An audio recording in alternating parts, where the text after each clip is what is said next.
All right, let's find a seat, sign in, etc. So welcome everyone to the second Energy Symposium of this fall 2017 semester. Next week's symposium is going to be Dr. John Goodenough, who is often quoted as the father of the lithium-ion battery. He is a Medal of Science winner, the United States Medal of Science winner, which is the highest honor you can have as a scientist in the United States. He is undoubtedly one of the experts of science on this campus. So he will talk about electrolytes for batteries, and he might talk about, hopefully, his newest design for a battery, which he published a paper last year that's possibly quite a step up in battery technology. So that's next week. Today we have Dr. David Adelman from the law school. He's the Harry Reasoner Regents Chair in Law at the School of Law. He has a PhD in chemistry, and he's a lawyer. So we like to try to be multidisciplinary, so he is by definition fits that bill, and he'll talk about perhaps his other co-authors working on the research he's presenting today about regional air emissions and different electric grids, electric regions of the United States, and how we need to pay attention to that. So I enjoy being on conversations with David and many of his co-authors here to learn much about the policy and regulatory side of energy. So I get educated by that instead of going to class. I get educated by email. So I definitely appreciate that, and I've worked with David on a few other projects and help out in one of his classes. So without further ado, Sure. David, take it away. Thank you. Great, and just so I have a little bit of a sense of the room, are there business students here? A few, one, couple. Are you mostly science and engineering students, pretty much? Yeah? I've got thumbs up. Okay, so any economists? No economists. Okay. Well, so a lot of the work that I do is related to climate change and energy policy, and this is kind of a hybrid project that I've been working on with John Butler and Jim Dyer are in the business school, and they're sort of finance, risk analysis people. Pedro Cuevas was a graduate student here last year, and he was the person who initially built the model that I'm going to talk about. And essentially what the model does, I'll talk about it in a little bit greater detail, is attempt to simulate the market dynamics at a regional level. And I don't want to miss all of them. And then David Spence is both in the business school and in the law school. He's got a law degree, and he's a political scientist. So it's a really mixed team of people working on the project, and we're really trying to work together to combine the analytical strength of Jim and Dyer and Pedro, and with the two Davids, our understanding of the policy issues, and using the model to shed light on current and potentially, we hope, future policies. And now this is not working.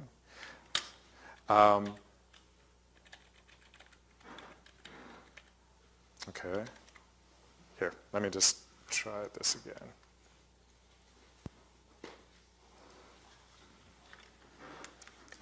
Okay. So the basic premise of what we're doing is that generation resources, so different technologies that are generating electricity within a regional market, obviously where you have a competitive market as opposed to a regulated market, live and die on their relative competitiveness. And what we wanted to understand is using a very simple model that basically does two things. It determines essentially which are the cheapest forms of generating electricity, and therefore which generation resources within a region are going to be producing electricity on an hourly basis. And then aggregating over a year which generation resources can still operate profitably, kind of averaging over generation costs and the value of the electricity that they're producing over a year, determining whether they should be shut down or whether they can continue to operate. If there's shortages of electricity, there's a part of the algorithm that basically constructs new generation. And that can also be driven by policies like the ones I'll talk about. So using a very simple generation-centric model, so we're not considering any constraints associated with regulatory barriers to entry, with difficulties of financing projects, political opposition to, let's say, wind projects, which is not uncommon, particularly in the West. None of that is in the model. All we care about is sort of the core relative economic competitiveness of different generation resources under three basic different scenarios that I'll lay out for you. So what I'm going to do is basically talk about the factors that are disrupting generation on the grid nationally, globally right now. This is arguably one of the most exciting times to be in the electricity industry, and probably one of the most terrifying times to be in the industry as well, because there's so much happening and there's so much uncertainty about the directions that things could take from a policy perspective, from a technology perspective, politics as well. I'll describe the model, and then I'll talk about our preliminary results. And I want to emphasize that this is really early on in our work. So we've sort of gone through a couple of rounds of analyzing the data and drawing some preliminary conclusions, but it's still kind of rough. So I'll be trying to interpolate a bit probably along the way. So if we look at sort of the three big factors that are influencing what's happening on the grid, we can look at natural gas prices. If you've been paying attention to these issues at all, we've gone through this massive revolution due to the technology called hydrologic fracking. It's opened up resources in the United States to a degree that was pretty much unimaginable a decade ago. And projections are that volume of natural gas is going to put us in good stead for probably more than a decade. And that's been a fundamental change kind of starting around maybe 2007, 2008. And it's persisting to this very day and is critically important because natural gas prices in certain markets are setting sort of the marginal price of generating electricity, and they're fundamentally disrupting the relative balance between coal generation and natural gas, and also impacting the entry of renewables. The price of wind and solar, again, if you've been paying attention to this, has been dropping dramatically over the last decade or so.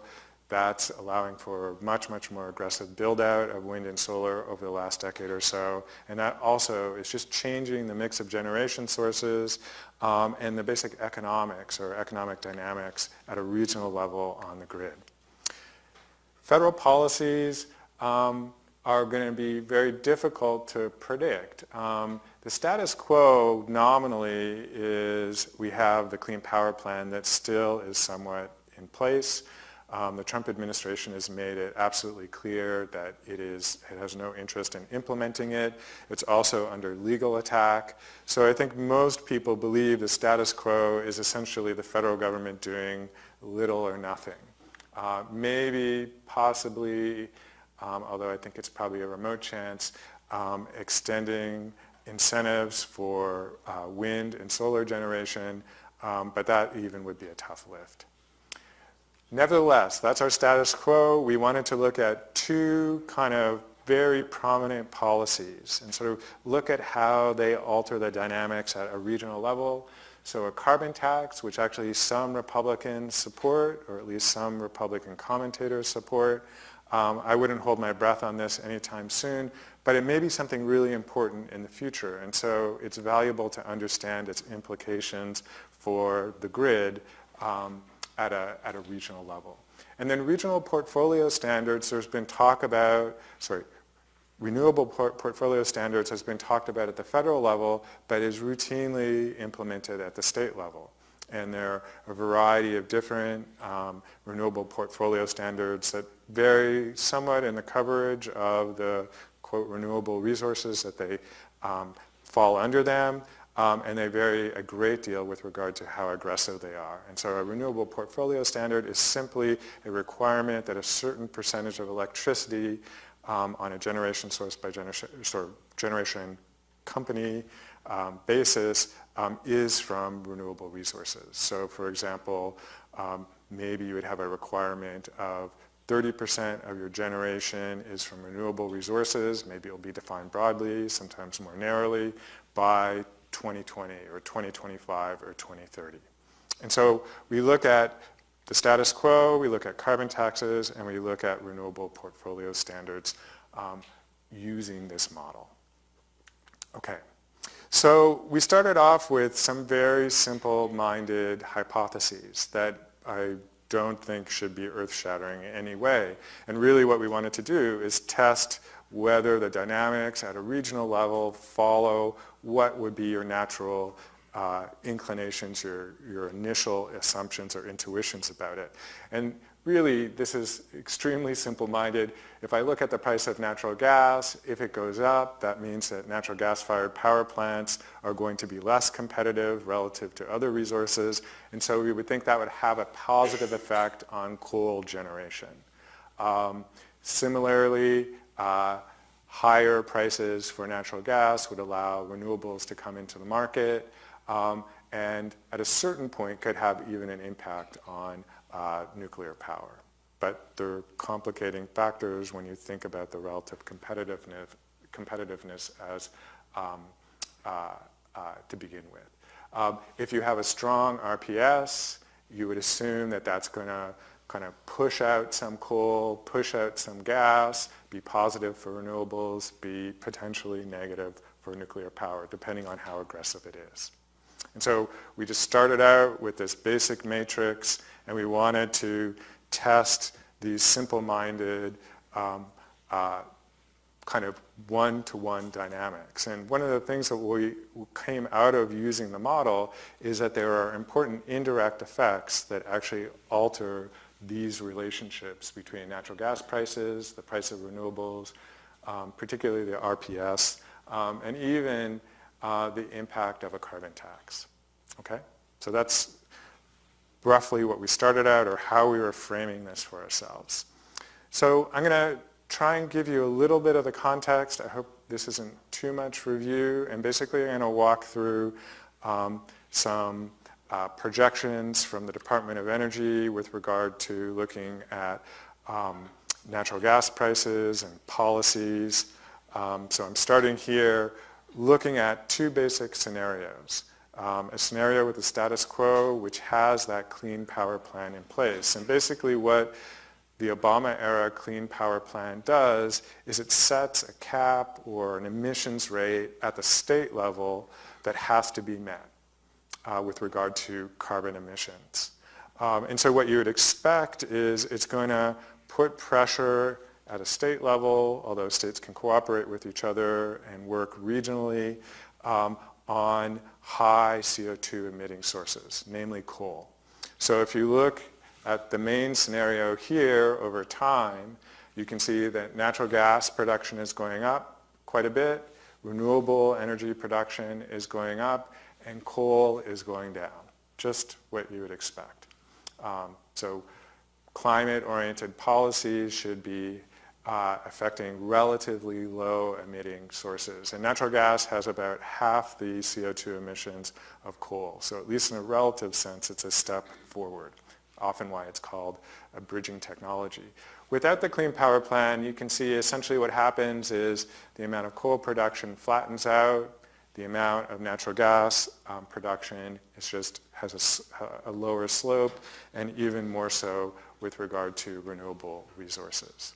And basically what we're going to do is not using the Clean Power Plan in part because it's a dead letter, or we think it's a dead letter, look at the effects of other policies. If we look at the impact of natural gas prices, we've got sort of the baseline projection, we've got low oil and gas resources in the middle panel here, which would mean high prices for natural gas, and then a lot of resources, which would mean low prices. And you can see there's a pretty close association between the price of natural gas and the amount of renewables that come into the market and the amount of coal production that persists.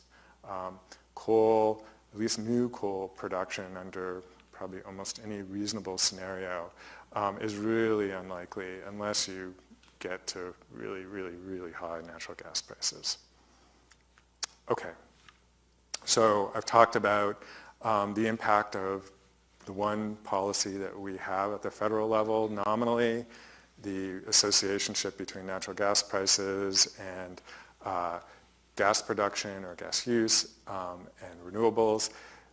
Thinking about the price of renewables over time, 2016 was a banner year for the deployment or new solar development. It went up by 95%. We don't expect that it's going to be at the same level this coming year, but we're seeing sort of a massive, quick uptake of solar, and much of this is driven because solar prices have come down so dramatically.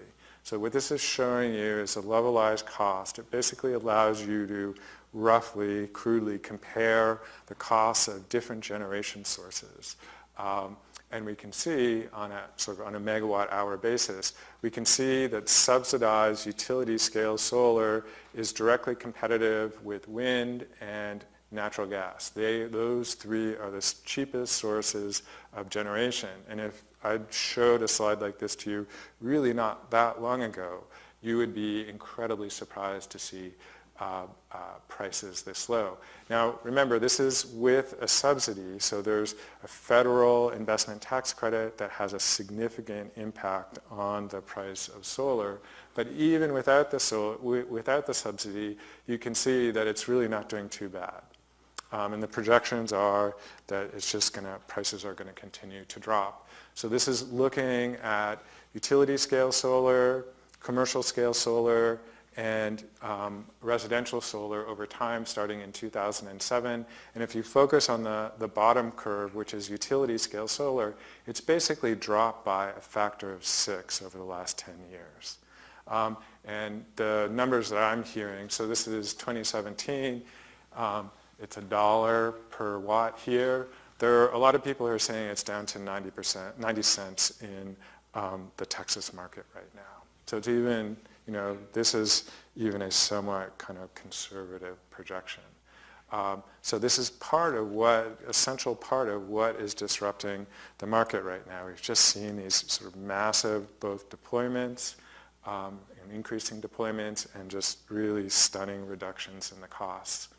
This is looking at wind deployment in the United States. It hops up and down in 2013, 2010, and 2004, and 2002 because of shifts or basically federal policies sunsetting and then being revived. So the federal production tax credit for wind is the counterpart to the investment tax credit for solar and is incredibly important. Both have been extended. The federal production tax credit for wind sunsets in 2020.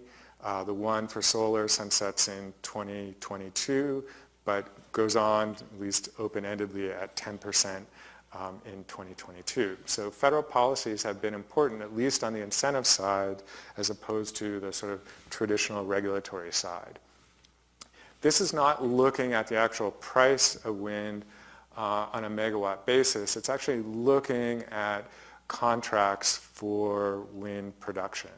And so it's not just the cost of constructing and operating the facilities that are driving the prices over time. But if we look starting in, 1996 to 1999, it's about $40. And we're now seeing contracts that are around $20 per megawatt. So wind is now sort of routinely in the low 20s, which is stunning. So the average price roughly for electricity in Texas is sort of around $25 or so.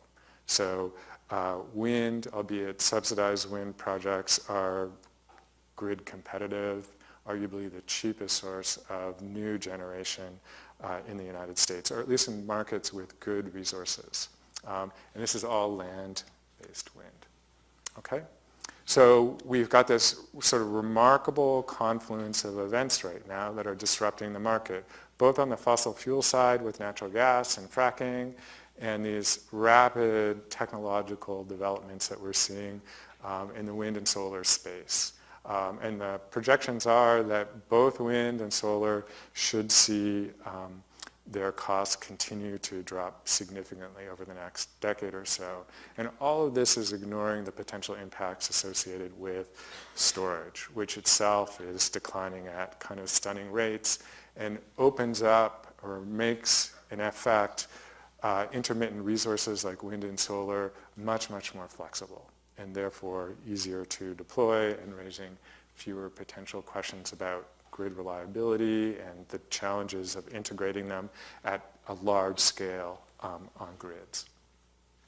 So what I want to do is sort of transition to talking about what I mean by the regional level. Again, this may be kind of old hack for you guys, and then sort of then turn to talk about the model specifically. So there are three basic grids in the United States: the Western Interconnect, the Eastern Interconnect, and then for interesting historical typical Texas regions, we did not want to be subject to federal regulation. Keep your hands off of us. Texas has its own grid. And the Texas grid, just to give you a sense of it, is big. It's comparable to the scale of the grid in the United Kingdom.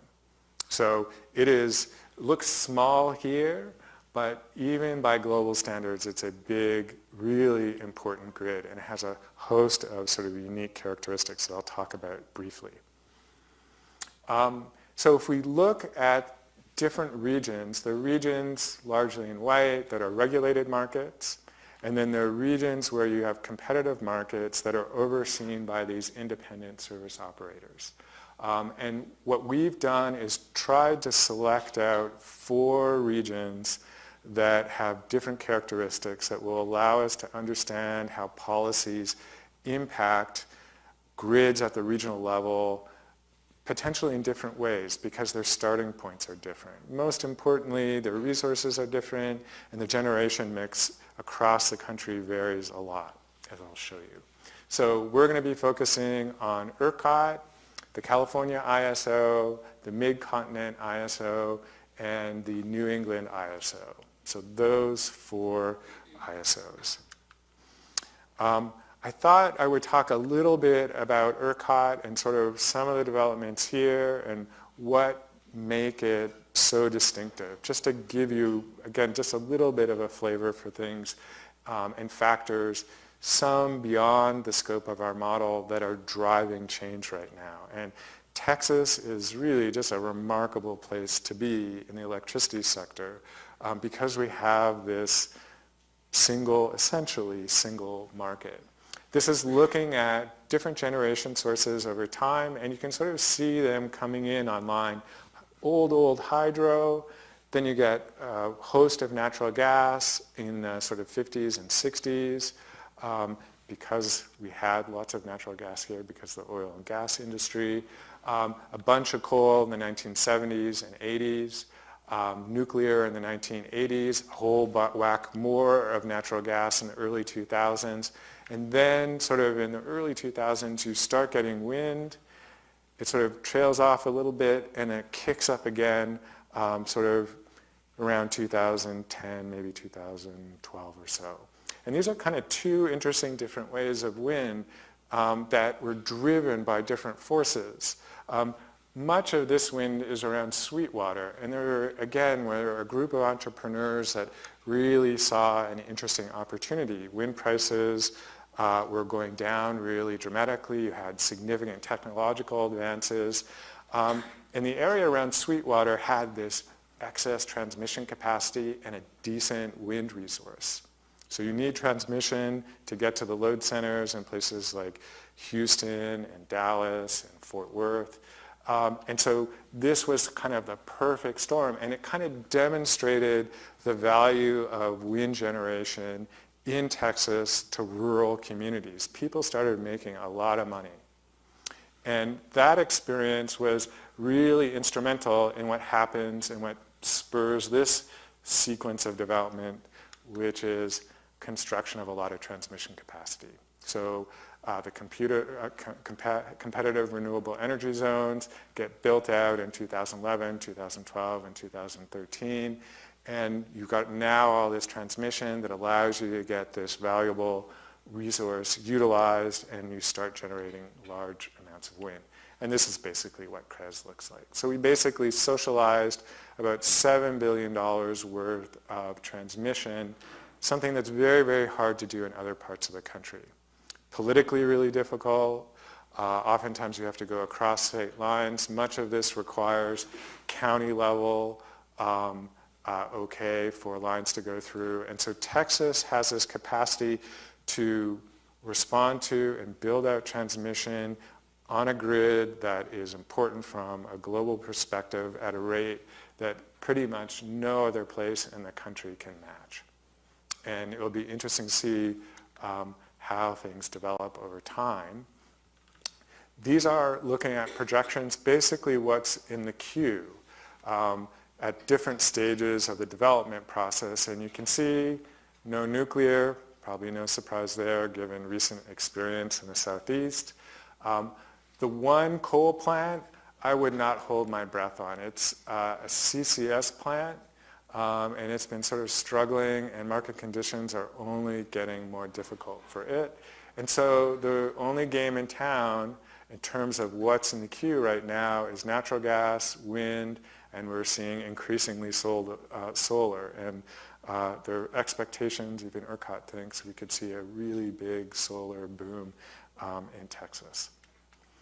Along with this, ERCOT is going to continue. ERCOT is the ISO, so the Independent Service Organization in Texas, is going to continue to build out significant transmission capacity as these renewables come online. And again, something that is really exceptional in the United States, to the tune of, maybe $5 billion or so aggregated over this, maybe even a little bit more. So Texas is able to respond to the changes in technology. Texas is one of the few markets where we're seeing some increase in electricity demand. Most markets are flat or worse. And build transmission and manage new renewable resources in a way that we're just not seeing to the same scale for utility scale development in other parts of the country. California is going great guns. A lot of that is distributed. Some of it is utility scale. But their development context is much, much harder than the United States. Much, much harder than Texas. So this is looking at 2015, 2016. All the time we're seeing all this renewables come online, prices in ERCOT are low relative to other parts of the country, and they're declining. Which is both good news and bad news. It's good news for the consumer. It's bad news if you're a developer, because the lower the market prices are, as you have more and more zero marginal cost generation bidding into the market, and you're pushing off the higher cost generation sources, the harder it is for you to make the economics work for your projects. And that is the killer for new, particularly natural gas-fired power plants. This is popping around also because of climatic changes. So if you remember 2011, that was a horrible year for the summer, some of the most intense heat waves that we ever experienced in Texas. And so that's part of this variation that you're observing. So other folks are doing modeling. This is part of the projections that ERCOT does itself, and it uses a whole range of different scenarios, of different gas prices and assumptions about policies, assumptions about economic growth. And so we're, in essence, trying to mimic this, but in a way we hope, because the model is relatively simple and it's really fast for us to run it, that we can gain some sort of granular scale insights into exactly what's going on competitively between the different generation sources. I think I'm going to skip that. I just want to make sure everyone knows how a competitive electricity market works. So basically what you have here is the different colors are different generation technologies, And this is what is referred to as a stack. And basically you're stacking up generation by its marginal cost of production. So no surprise, hydro, nuclear, renewables are kind of at the bottom, and then you have kind of a mix of coal and natural gas, more and more expensive natural gas, mostly really inefficient combustion turbines. And basically, depending on the time of year, your demand, if it's during the winter, is going to be relatively low, and it's going to be flat over the course of the day. In the summer's demand, when everyone has their air conditioner on, is going to be much higher, and there's going to be much greater diurnal fluctuation.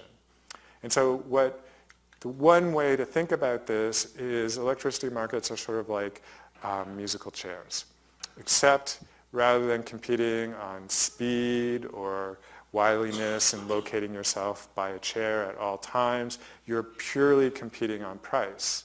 And so in the summer, there are going to be more chairs, more demand, more load, and therefore more generation sources are going to be able to operate. And the quirky thing, if it's a quirky thing at all, is the last entity to bid in the market successfully sets the market price. So the highest price generator that is bidding into the market successfully sets the price for everyone. But you have to make a judgment about how aggressively you want to bid, which is going to be an absolute floor, is going to be your marginal price of production. So balancing out being or staying in the market and producing versus how much money you're actually going to make. And that happens on 15-minute increments, basically, in ERCOT. Okay, so that's what we're playing with. We're trying to understand how this stack gets altered under different scenarios with regard to natural gas prices, with regard to the cost of wind and solar, and with regard to different policies that are in place. Because that's essentially what is going to determine the relative competitiveness of different generation sources and whether they get to make money or not, whether they're economic. So it's a very, very simple model. We make projections on an hourly basis about whether a particular generation source runs or not, and then on an annual basis with regard to whether it stays in the market or not, or whether new generation gets built, and we do that over a 15-year period. Again, it's this very simple two-step model that focuses on dispatch and then focuses on retirement or the need for new construction because load growth, we have some modest assumptions about load growth over time. It estimates the number of hours of generation for each generation technology as a whole. So we are not looking at individual plants. We basically take an efficiency average for an entire class of plants on each of the regions. So there are a variety of different ways in which we are simplifying things.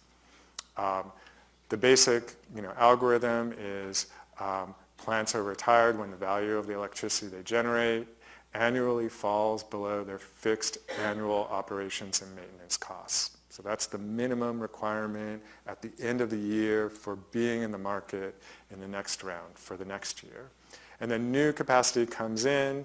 Basically, we look at a comparison between the value of the electricity they produce, so it matters the time of day at which they're producing electricity or whether they have any flexibility with regard to the time of day when they produce electricity. Okay, so in addition to the kind of this very simple framework, we do not include any consideration of transmission constraints or sub-regional differences in electricity generation or demand. We just treat the grid as a whole, different than the way, for example, Texas is currently structured. We ignore technical constraints with regard to the rate at which plants can turn on and turn off. Okay. And then, as I already said, power plants are aggregated into broad technology classes. And then we use historical load data for the load going forward. And that does not change over time. So we tried to put together representative, examples of load in each of the regions, and then we use that consistently over time. So if there are changes in load profile, for example, population changes or economic changes, we do not capture that in this model. The model is perfectly static with regard to that. And then we have a sort of a special plant that fills in gaps where we don't have enough plants that can produce power economically, and so there's a shortfall, and it's this big M, and it's basically set at $1 above the highest price power in each of the regional markets. Okay, so how might we sort of think about this? In essence, this model is kind of frictionless. It's frictionless on short time scales. Plants can turn on and turn off essentially at will on an hourly basis. It's frictionless with regard to construction of new generation sources. Political opposition, regulatory barriers, financial barriers, limits on transmission, all of that is ignored. And so in a way, the way the model works is it kind of compresses things because the market can respond without these inevitable constraints on responding to market signals. All of those go away. What we're observing over a 15-year period probably would represent a much longer period in a real market. But that's okay from our perspective. We're just trying to understand the basic market dynamics. The timing is much less important to us. So we want to understand the strength and the direction of the competitive market forces and the impact of different policy instruments on market dynamics. So we're not, any kind of temporal stuff that I'm going to show you, which is really not that much, you should ignore. We're not, there's no fidelity or assumption of fidelity, at least along that dimension. So quickly, we're looking at California, ERCOT, MISO, and the Northeast. California is sort of defined by having no coal, lots of natural gas, a very significant amount of renewable capacity. Texas is kind of balanced between natural gas and coal and increasingly renewable capacity. MISO is kind of the big coal player here, largest both in relative respects and absolute, but it also has a significant amount of natural gas and nuclear and also increasingly renewable capacity. And the ISO Northeast is mostly natural gas. This is sort of designated under coal. It's actually mostly kind of expensive fuel oil. So the bottom line is there are different starting points with regard to the generation resources. And one of the things that we see is a starting point, and in particular, how much coal is in the market has an important effect on the response of the market to different policies. So this is just sort of a graph of different scenarios. So we ran over all 4 markets. The total number of scenarios we're running at any given time is 140. So I can just show you a very condensed version of our data. And basically what this is looking at is the status quo. So essentially no federal policy at 3 different gas prices and a moderate delayed CO2 carbon tax. And the sort of overarching trends are kind of what you would expect. The status quo, this is looking at average CO2 emissions rate across ERCOT, so just one of the regions. And we see what you would just hope, a big difference in the average CO2 emissions where you have a CO2 really moderate, this is a pretty weak CO2 emissions tax versus the status quo. There's some interesting dynamics here with regard to the price of natural gas and how that impacts CO2 emissions that are distinctive to ERCOT, which I can get back to if there's any interest in talking about that. This is looking at a single gas price, and what it's comparing is an RPS, so renewable portfolio standard, both a moderate one and an aggressive one, and 3 types of carbon taxes, a flat $25 one, a moderate one that starts in 2021, and then an aggressive one that starts in 2022.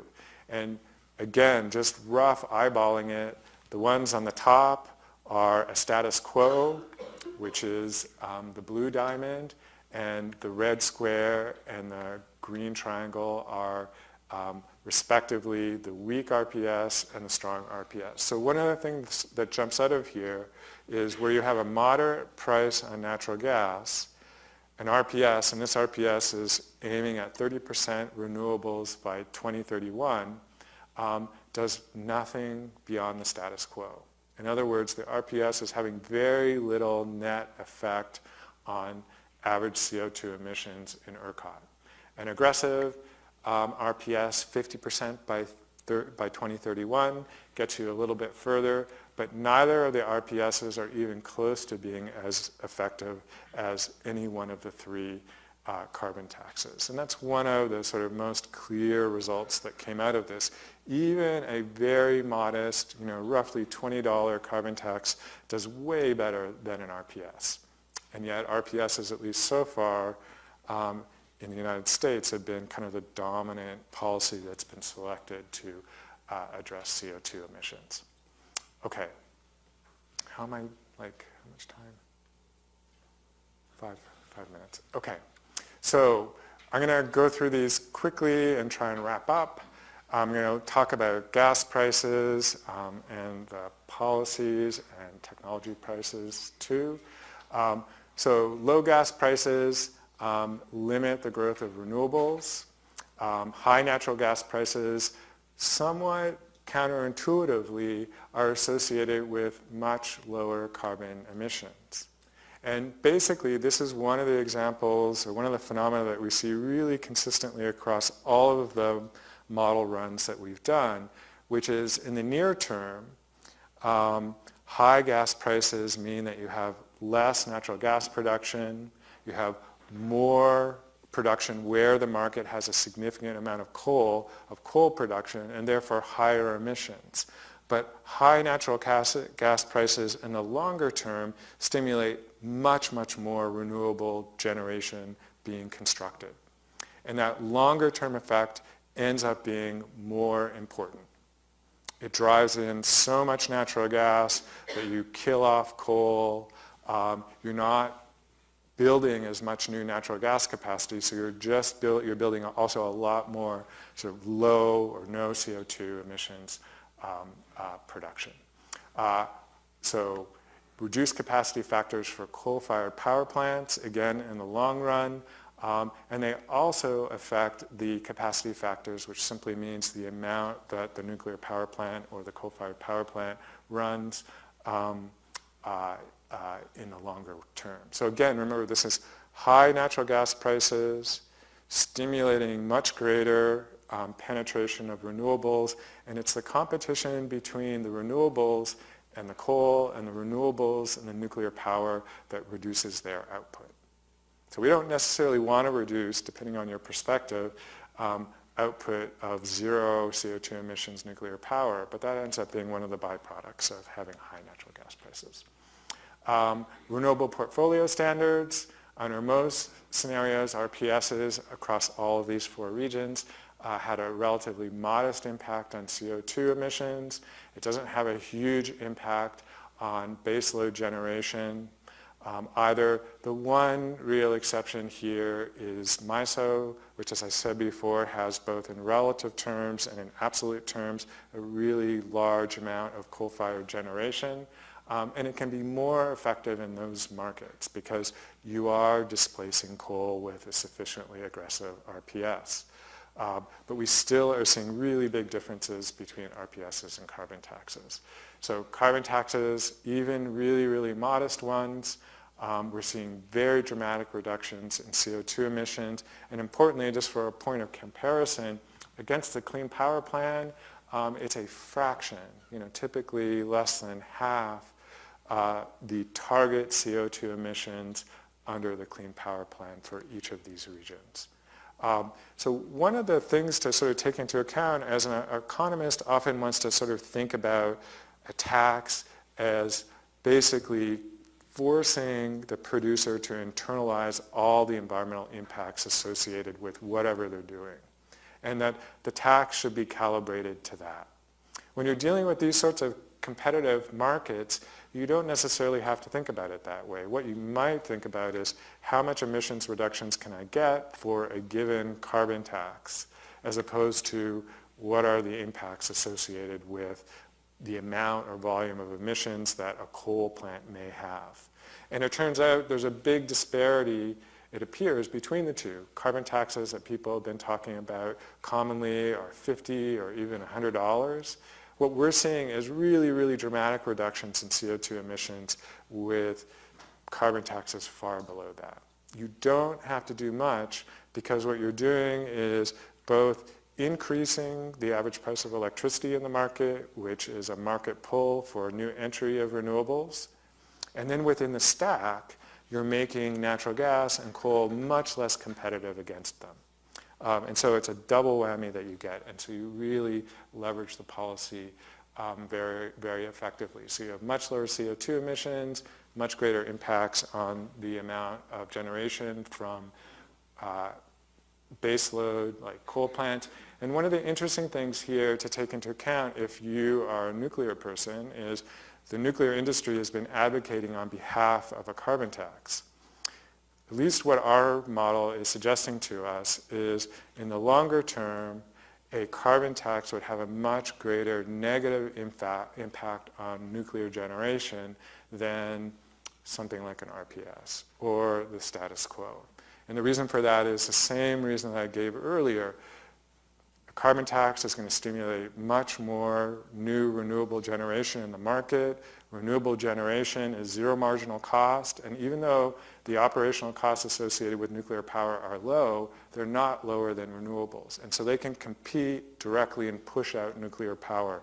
So we see the amount that nuclear power plants can run profitably diminishing quite a bit in the longer term with a carbon tax. So a carbon tax, even though it makes nuclear power more competitive against natural gas or coal, it doesn't help at all with regard to renewables. And once that becomes a sizable part of the market, nuclear also becomes vulnerable.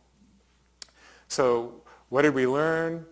We learned that the relationship between natural gas prices and coal and nuclear power generation isn't predominantly a direct relationship. It's this more indirect relationship through the stimulus of construction of renewables. And so it ends up being negative. That's why we've got the red here. The carbon tax, as I just said, is also negative.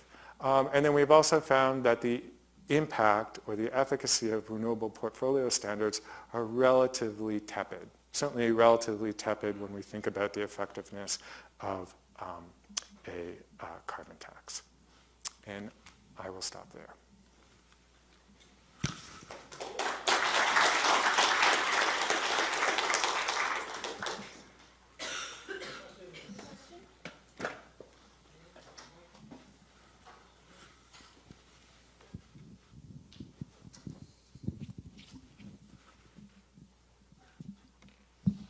Thank you. Could you go back to the slide where you were talking about how a high price of natural gas was it going to increase the competitiveness? It reduces carbon emissions. Okay. Mm-hmm. So is the idea there that, like, natural gas is often talked about as like a bridging fuel, right? If we build out natural gas, we're going to sort of transition, and eventually we'll be able to transition towards renewables. But, I mean, that's with low natural gas prices. With a high natural gas price, is that reflection on carbon emissions due to, like, we sort of get technology lock-in with natural gas, or like natural gas becomes so competitive that high natural gas prices associated with low carbon emissions? So the reason in the longer term that you get lower CO2 emissions with higher natural gas prices, you sort of have to, separate off the near term versus the longer term. Mm-hmm. So in the near term, it's going to be worse because higher natural gas prices in markets where you have significant coal generation, you're going to have greater coal generation and higher CO2 emissions. Yes. But that's only part of what's going on. With the high natural gas prices, what we also see is it creates a market signal for construction of new renewables. And over time, that begins to take over, and that becomes the dominant dynamic force. And as you get more and more renewables, that impacts both the amount of natural gas that is operational and new natural gas that could be constructed. So you're constructing fewer new natural gas plants, and it also begins to take a bite out of the amount of coal generation that's occurring. It happens on a different time scale, but over the 15 years, the sort of compressed 15 years of our market, that longer term effect ends up being more important. Okay. So I'm not arguing that higher natural gas prices, at least in the near term, I mean, natural gas is going to be less competitive relative to coal in the near term. It's this construction of new renewable generation sources and fewer new natural gas plants that ultimately lead to the lower CO2 emissions. Okay.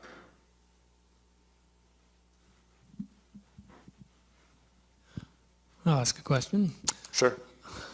I guess this is about your big M assumed plant, power plant there that fills in all gaps.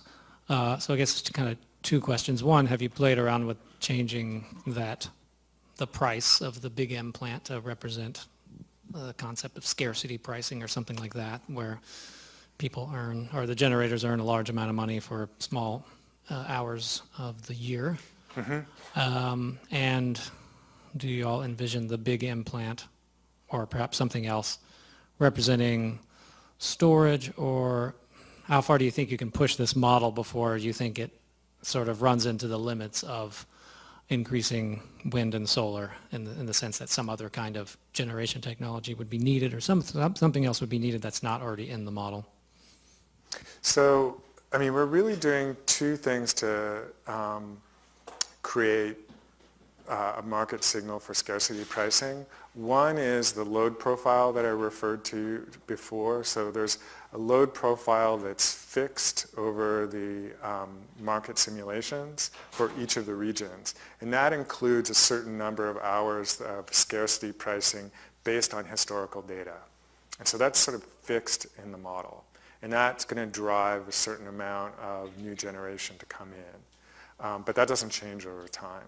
The big M usually is, if I can remember, it's typically on the order of maybe 10 or 20 hours per year that it's operating, sometimes much less. And so it's sort of filling in a relatively small number of hours. That could still be significant, but we think probably most of the work is being done by the load profile and the scarcity pricing that is built into that.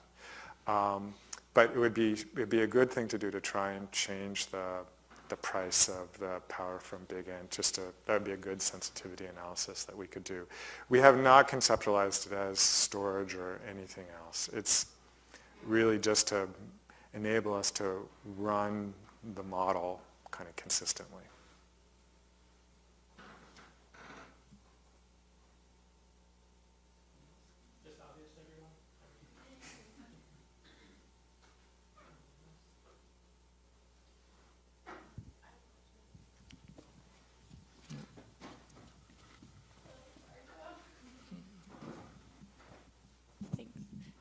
So what is a policy that you see as an alternative to RPS or carbon tax that could benefit nuclear and renewables on an even footing in the near term or the long term? I think if you, given the price of nuclear right now, you probably need a certain amount of incentives in place, or not a certain amount. You probably need very, very large incentives in place if you want to do new nuclear for construction of new facilities, and to do that at a scale that's going to drive down the cost of new nuclear power. For existing power plants, what we're already seeing is essentially price supports for nuclear. And I'm not sure you can I think you can justify those in the sense that it's zero carbon.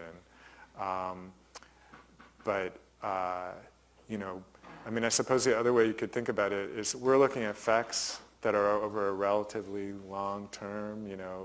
Probably nuclear is not, first of all, it's not affected to the same degree in all markets. But the effects probably don't kick in until at least 10 years from now. So you could probably have a relatively, modest carbon tax, and I'm not sure, at least in the near term, 5 or 10 years, that you would have that much impact on nuclear. Maybe outside of markets where it's already struggling. So I think that the simple answer is, I don't think there's an easy way around that when you're dealing with competitive markets. I mean, if you're going to have to drift away from a conventional competitive market if the technology is just simply not able to compete against particularly the new market entrants. It just shows how zero marginal cost is incredibly powerful. If I'm a developer and I'm building new wind or solar, I know I can bid successfully into the market. If I'm building anything else, and I have significant operational costs, then it's, I'm vulnerable in terms of thinking about prices and thinking about actually how much I can run and therefore how much money I can make. This is feels like a tipping point in the market that we're observing. Yeah. I don't know a lot about it, but I have read some about the compact fusion reactor that Lockheed Martin claims they're developing. From what I've seen, it could really revolutionize nuclear power, but I was wondering if you had any thoughts on that. I don't know. I don't know about that technology. Again, I think that anyone operating in the electricity space has to be looking at the sort of declining cost curves associated with renewables and the implications for market prices. It may be as we get, a lot of people are talking and thinking about as you get more and more renewables in the market, that reliability becomes a concern. And so maybe we just begin to treat dispatchable electricity, like from nuclear power or from natural gas plants, differently, and we're going to have to price it differently. But that's going to require a kind of fundamental restructuring of the market to do that. I will point out we have 3 talks on nuclear this semester, from the range of low energy, or AKA cold fusion, to small modular reactors, and then something a little bit more on the large scale. So there's actually 3 in a row. I think the 2nd to the 4th talk from now.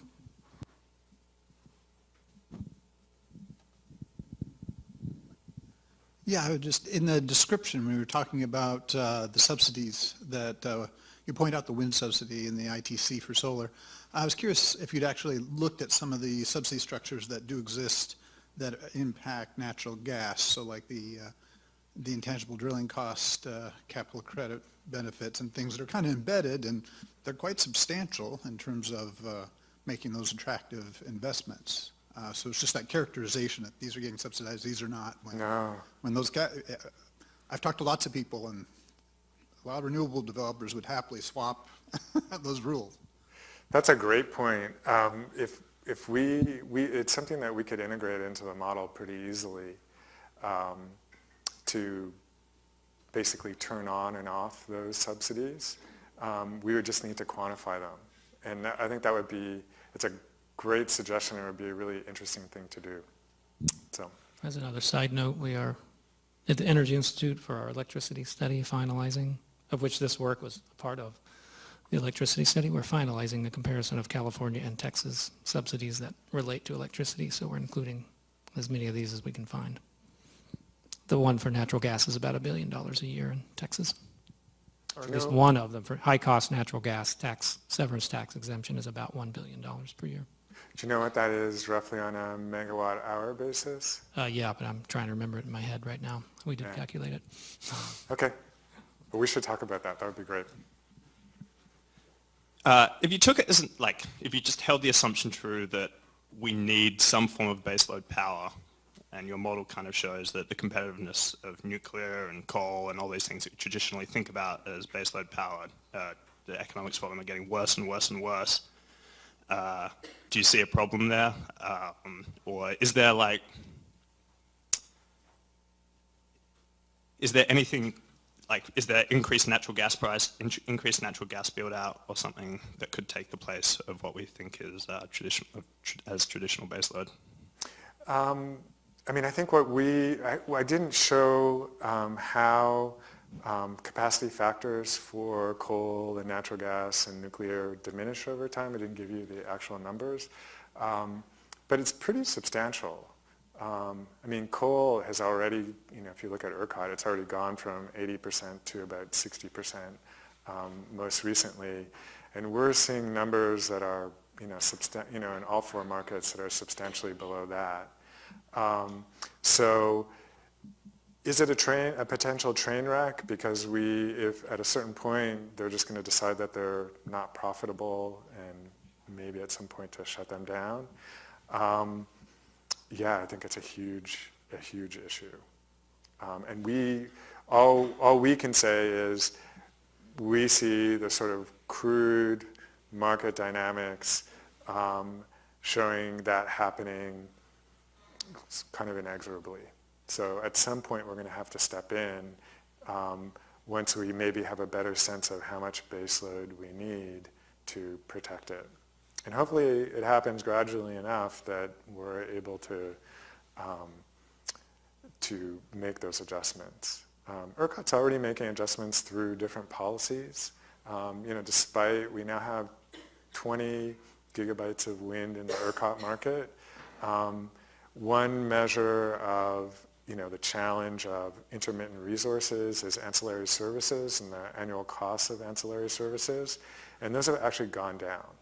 So far we're able to manage this transition well, and at least ERCOT is being smart and creative about it. But at some point, I think everyone agrees that we're going to need a certain amount of baseload, and just the fundamental market dynamics are not going to ensure that.